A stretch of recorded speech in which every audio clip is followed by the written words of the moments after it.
आपण लोकांनी विश्वास दाखवला, त्याच्यामुळे इतकी सगळी कामं जी आहे ही या कल्याण डोंबिवलीमध्ये आम्ही सगळे लोक करू शकलो। पुढे देखील आपल्याला अशीच कामं जी आहे ही पुढे घेऊन जायची आहेत।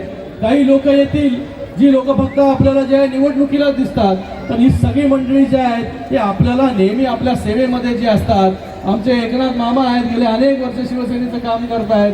त्याचबरोबर दिलखुश आहे, ब्रह्मा आहे, त्याचबरोबर आमचे अनिल म्हात्रे जी आहेत, त्याचबरोबर आमचे नितीन माळी जी आहेत, आमचा अर्जुन आहे, आमचे प्रकाश म्हात्रे जी आहेत, हे सगळी मंडळी जे गेल्या अनेक वर्षापासून आपला प्रश्न जो आहे कसा सोडवला जाईल, आपल्या या भोपरमध्ये कशा काही डेव्हलपमेंट होईल त्याच्यासाठी ते पाठपुरावा करत असतात। आणि आज सांगायला आनंद वाटतो की आज मोठ्या प्रमाणामध्ये कामं जी आहेत या कल्याण डोंबिवलीच्या प्रत्येक गावामध्ये असेल, प्रत्येक शहरामध्ये असेल, प्रत्येक गल्लीमध्ये असेल, हे करण्याचं काम जे आहे हे आपण शिवसेना म्हणून केलेलं आहे।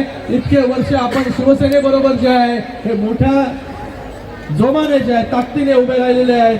पुढे येणाऱ्या या कल्याण डोंबिवलीच्या निवडणुकीमध्ये सुद्धा जे आहे आपण शिवसेनेबरोबर उभे राहा, एवढं निवेदन आपल्याला करण्यासाठी मी या ठिकाणी आलेलो आहे। आपल्याला आपण जो विश्वास दाखवला, आपण जो आशीर्वाद दिला, त्याच्यामुळे एवढी सगळी कामं, कल्याणशील रोड असेल त्याची वाईडनिंग असेल, कल्याणशील रोडवरचा मेट्रो असेल, आता तिकडे डबल डेकर फ्लायओव्हर देखील जो आता होणार आहे, अशा अनेक कामं, आज आपल्या सुतिकग्राच्या जागी हॉस्पिटलचं निर्मिती असेल त्याचं काम सुरू झालेलं आहे।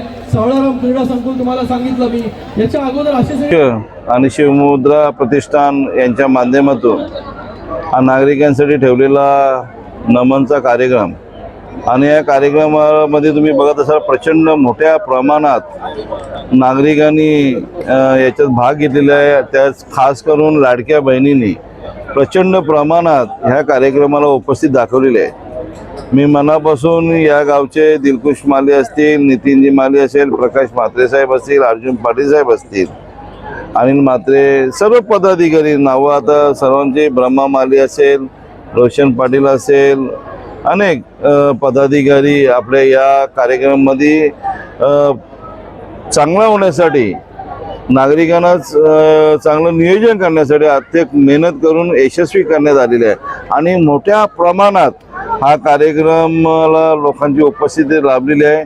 खरं तर याच्या मागचं एकच कारण आहे की ह्या कार्यकर्त्यांची असलेली मेहनत, की बाबा सतत आणि सतत ही लोकांच्या सुखदुःखात असतील, लोकांच्या काय गरजा असतील, लोकांना काय द्यायला लागतं, नागरिकांना काय लागतं, ह्याच्यासाठी सतत धावणारे सर्व लोकप्रतिनिधी, आणि त्याच्यावर विश्वास ठेवून आजच्या नमन कार्यक्रमाला आज मी इथे स्वतः बघितलं तर 5 ते 10 हजारच्या आसपास लोकसंख्या दिसते इथे, की बाबा हा कार्यक्रम